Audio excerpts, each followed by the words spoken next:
Hello students, today I am going to teach you the scientific management principles and techniques. So let's start with the principles of scientific management. So if I talk about the history of management, the thought starts with the scientific management movement. Now what is scientific management movement? This was the phase in the history of management development which saw the rise of industrial revolution as well as the application of science to the management principles. The origin of scientific management dates back to the year 1832 when Charles Babbage discussed the principles of scientific management in his book named The Economy of Manufacturers. Okay, so he was the one who wrote a book, and in his book, the name Economy of the Manufacturers, that was the book where he discussed about the scientific principles. So, in the real sense, scientific management owes its origin to Frederick Winslow Taylor. Okay, firstly, it was written by Charles Babbage, but in the real sense, it owes its origin to Frederick Winslow Taylor, or F.W. Taylor, who is commonly regarded as the father of scientific management. F.W. Taylor was considered as the father of scientific management. Still, he is considered as the same. Okay, he was born in 1856 in USA and started his career as an operator in a small machine making shop in 1870 and rose to the position of chief engineer of Midvale Steel Works in 1884 when he was only 28. He also conducted some experiments and researches in management science for more than 2 decades, and he contributed the following papers and the books to management science. What were they? A piece rate system in 1895, shop management in 1909, principles and methods of scientific management in 1911, testimony before the special house committee 1912. The C&E works were combined in one book entitled Scientific Management in 1947 by Harper and Brothers, and many more.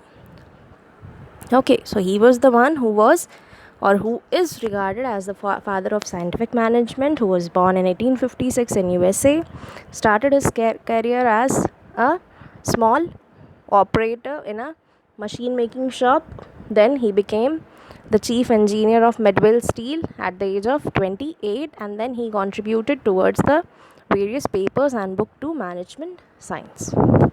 So, let's talk about the scientific management. What do you mean by scientific management? It is regarded, or it may be regarded, as a set of techniques, scientific techniques, which are supposed to increase the efficiency of an enterprise. Under scientific management, selection of men, machines, material is made by scientific approach. Whatever things are done, they are done under scientific approach. Here, all the organizational activities are performed by rationally and proper discipline. Thus, you can say that scientific management is a logical approach towards the solution of management problems. So, basically, it assumes that the method of scientific inquiry, analysis, and experimentation can be applied to the activities of manager. Or simply stated, it means approaching the problems of management in the manner of a scientific using tools such as analysis, experiments, etc. Okay, and this scientific management was only opposed to traditional management based on the rule of thumb, trial and error. Okay, then features or characteristics of scientific management. First thing, it is a definite plan.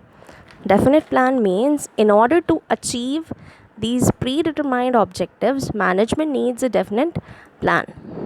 Then it has a definite objective. Every organization has to establish the basic objectives, and effort should be made to achieve the predetermined objectives. Then third feature is the set of rules. To make scientific management more effective, set of rules are framed, and these are tested and verified as regards their effectiveness in the real business situation by a group of persons. Then The fourth feature is economy. Now, what is economy? The main aim of the scientific management is to achieve economy of time, money, and labor. It is used for producing maximum at minimum cost. Then, it is based on experiments. Before starting only work, the utility, effectiveness, and suitability of plan is to be tested and analyzed. Increases efficiency, cooperation, time study, etc. All these things are the features of the scientific management. Now, let's come to the principles of scientific management. So, Taylor formulated principles for managing organizations scientifically. The fundamental principles that Taylor saw are, first one is science not rule of thumb. So what is science not rule of thumb? Taylor has emphasized that each job performed in the organization should be based on scientific inquiry and not on intuition, experiments, and hit and miss methods. Rule of thumb does not involve thinking before doing. Scientific method requires cause and effect as well as the exact measures of effort and output to be kept in view for any work to be performed. Thus, a day's fair work, standard of work, and output, etc., can be precisely measured and managed, which form the core of scientific management. Then, the second principle is harmony, not discord. According to him, in group action, those who work together should carry out their tasks in harmony, that is, with a mutual give and take and proper understanding. Only then it can be possible for the group to contribute more than the sum of individual contributions. So he wanted that there should be a proper harmony in the organization. The next one, cooperation, not individualism. Scientific management requires that work should be carried out by individuals in cooperation with each other based on mutual confidence and sense of goodwill. Managers and the workers can develop understanding and thus secure mutual cooperation. Then the fourth one and the last principle is development of each and every person to his greatest efficiency and prosperity.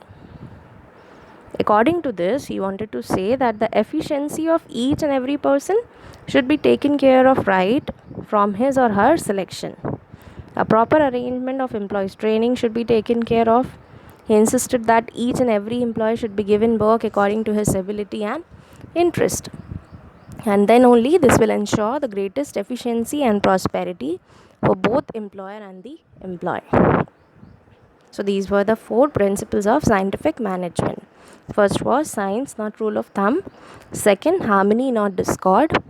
Third, cooperation, not individualism. Fourth, development of each and every person to his greatest efficiency.